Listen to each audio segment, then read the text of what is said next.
Hello friends, welcome back. I am Jason, and I did a bad thing. Last week, I was out by the fire pit over by the creek. My wife and I like to do what we call redneck date night, and that's where we sit out by the creek by a little bonfire, have a few beverages, relax, hang out, and just enjoy spending time with one another. And it's one of our favorite things to do. And in the process of getting the fire started, I was using my axe right here. This is a Collins axe. A Collins, what is it? 2 1/4. A 2 1/4 Collins. Probably my favorite axe. If I had to pick just one, I really like this axe. I just like the way the handle's shaped. The thinness of the handle is really comfortable. I like that a lot. The size of the axe head is perfect. The geometry of it is simple and robust. I like the axe a lot. But I got a little distracted. And I left the axe laying out in the grass for nearly a week. Oh gosh, I'm so stupid. I hate when I do dumb stuff like that. But hey, we all make mistakes, and what's important is that we do our best to remedy those mistakes and make sure that they never happen again. The head has never really been that great on the handle. When you do some heavy splitting, heavy chopping, there gets a little bit of a gap right here, and you got to do a little bit of pounding to get the axe head to seat back on there. And this wedge seems to have moved just a little bit. So there's a couple things that I can do. One, I can completely take this axe head off, and I can make a new handle, but I don't want to do that. Like I said, I really like this handle. It's perfect.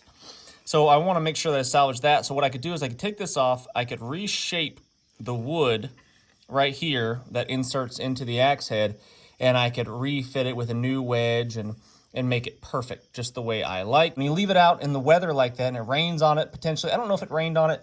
It might have, maybe sprinkled on it. It's gonna get wet, and that wood, regardless of how much oil you've treated the handle with, it's gonna get some moisture in there, and that's gonna cause it to swell up and then shrink up and swell up and shrink up during the drying process, and that could potentially make this thing kind of loose and wonky. We don't want that at all. Not just for safety reasons, but just because it drives me crazy. I can't stand when the head is loose on the handle. So we got to clean this surface rust off of here. Not that big a deal. We're going to touch up the edge, and I'm going to see if I can get this thing to do what I want it to do. And if I can't do it the simple way by just soaking it in some oil, then we might have to refit the head. That's a little bit bigger of a job than I want. Guys, if you like videos about survival, preparedness, adventure, and just living the good life, please consider subscribing. Sharing the video is always helpful. And then in the next video, I'm probably going to be making a sheath like this one for this axe. First things first, I need a good mallet. I've made a bunch of these, but it seems like I always end up burning them. Not sure what's up with that. Look too much like fire. I don't do a good enough job, I guess. And it looks too much like a piece of firewood, so they get burnt. Maybe one day I'll actually make a real mallet. Maybe one day. Not today. That's good. I'm gonna flatten out this side right here.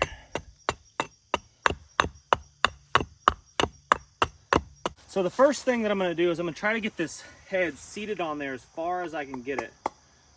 So I'm gonna whack the crap out of it. And I just kind of hold it in my hand like this, really loose, right? Very loose, so it'll slide through my hand when I whack it, because I'm driving the handle into the axe head.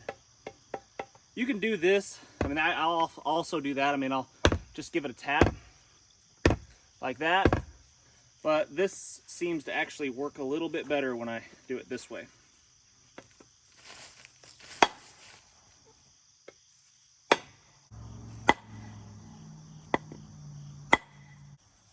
I moved it a tiny bit.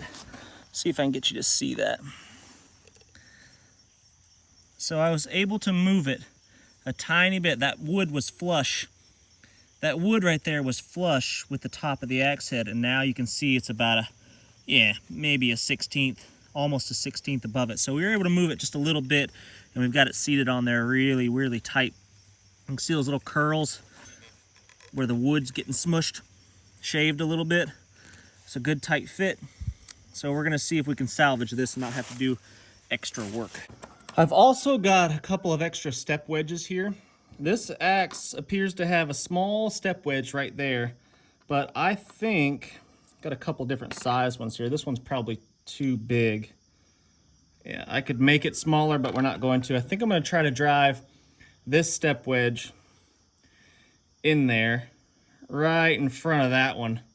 And we'll see if we can get that thing to squeeze up just a little bit tighter and stop moving around on us.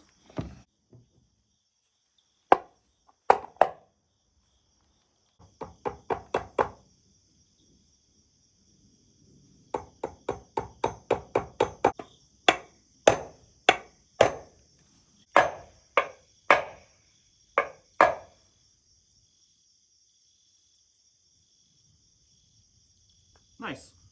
So hopefully that spreads that wood out in there in the eye just a little bit more and gives us what we need. Time will tell. Just gonna take a sanding sponge now and see if that's enough to get rid of that surface rust that's on our blade right there.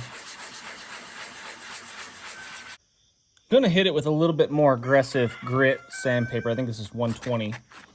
And we're going to see if we can get a little bit of that rust off of there. A little bit deeper than I like.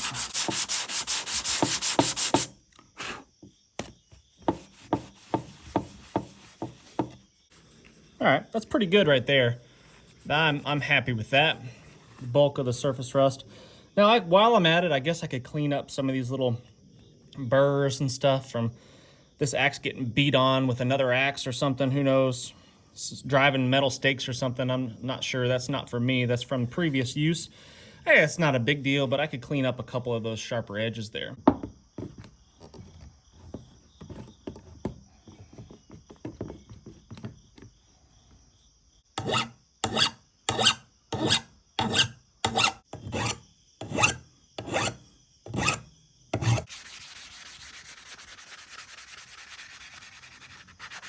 All right, I think we've got her looking pretty dang good. Cleaned up those rough burrs, at least knocked off the sharp edges of them. Got most of the surface rust off, cleaned up our handle, drove in the step wedge, so hopefully it's a little bit tighter fit and won't work loose on us. Now we can touch up the edge. It's pretty sharp as is, but we could always touch up our edge just a little bit. And then I think what I'm gonna do is I'm gonna soak this axe head in linseed oil, and hopefully it will soak up a whole bunch of oil and swell up the wood and make it really nice and tight. This was my great grandpa's little box right here. He kept little doodads and tidbits and stuff on his workbench, just like I do. So I'm keeping it rolling. I had to put a little tape that the back of the plastic right here ripped and broke off.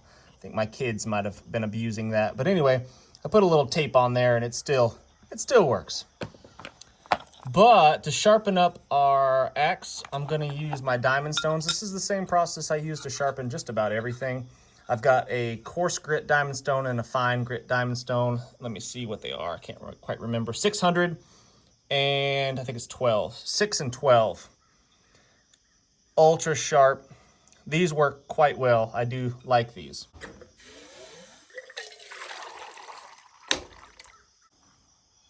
Start with the 600 grit here, just to knock off any little nicks and stuff that we might have at the edge right here. The top of the axe head sometimes gets a little bit when you're splitting wood and drive it into the dirt from time to time. Let's be honest. I use and abuse my stuff, so it happens. Anyway, a little bit of water on my diamond stone. Doesn't take much. And then all I do, just like I would with any other blade, I take my stone to the blade and I keep the blade relatively still, and I do small circles with my stone. Just like that, just monitoring the angle in which I'm sharpening. You can see the gap between, hopefully you can, maybe. Can you see the gap between the edge of the blade, the sharp edge of the blade and the stone? I roll it until that gap gets closed up. Right there, and that's the angle that I want to maintain. And I'll just do small circles Occasionally getting my stone wet again. The only reason to wet the stone really is just to keep the particulates of the metal clogging up the pores of the stone and then rendering it not useful anymore.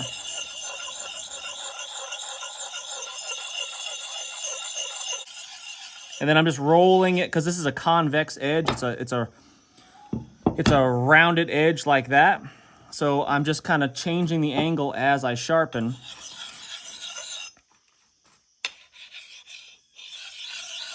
Like that, to keep that convex edge going, that rounded edge. Very, very durable edge. Gets the job done.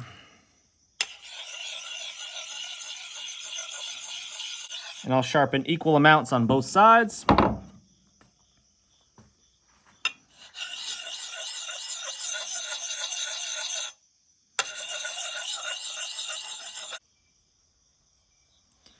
Looking pretty good.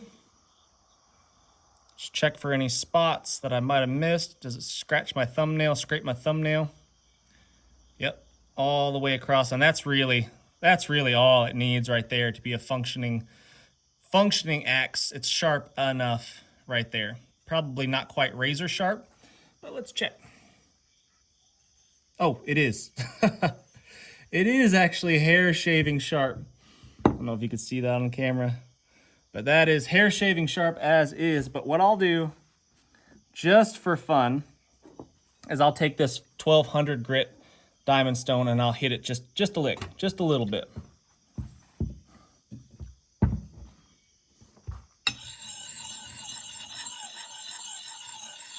Just very lightly. Taking this finer grit.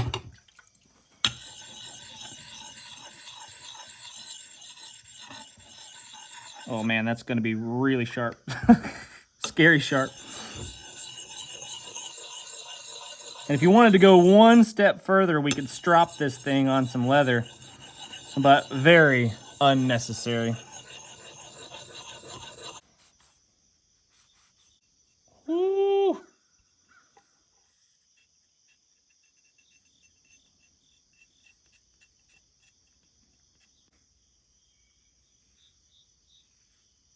Hair popping. You can hear. I don't know if you can hear that.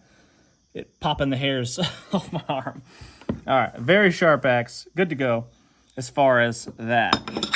And then when I'm done with my stones, I'll just give them a quick little dunk in the water, and I'll wash off that slurry from the sharpening process, and then I'll just lean them up somewhere to dry out, and that's all I do to them.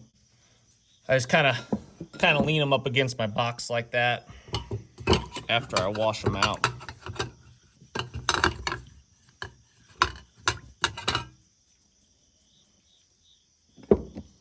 And they'll dry just like that. Handle is perfect. That's what, I mean, I like the axe head, don't get me wrong, but the handle, I mean, that's probably why I like this axe the most. The thinness of the handle, the shape of it, the contour of it, I like it. Man, this thing is perfect. I don't know if this is the original handle that came with the axe or not. Probably not, if I had to guess, but I don't know. It is blue on top. I think it came from the factory blue. So this might be the original handle. Put our axe in there, and I'm just gonna pour my boiled linseed oil. If I could get the jar open. Hey, there we go. Over top of it. And I'm just gonna let it sit in there.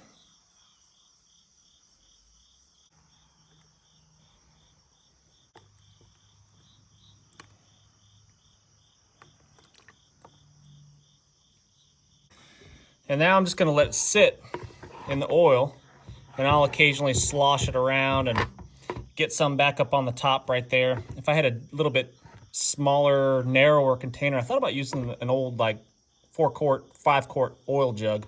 That probably would have worked really good, but this will do the job. So it's just gonna sit there in the oil, and hopefully the pores, the straw-like feature of the wood is gonna suck that oil up into the grains of the wood and make that thing rock solid and not slip anymore.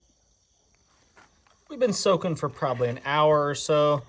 I'm gonna call that good. I've kind of sloshed it around a bunch of times, kind of leaned this over, made sure the oil got all the way around the whole axe head into that handle. And now I'm just gonna let that drip dry for a few minutes. And then we'll oil up the handle with a fresh coat of linseed oil with just whatever's remaining there.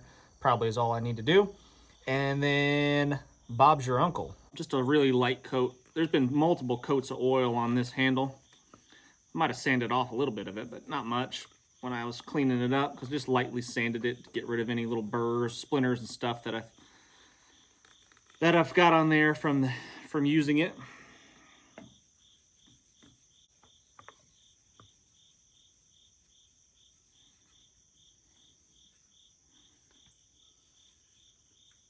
There we go, friends.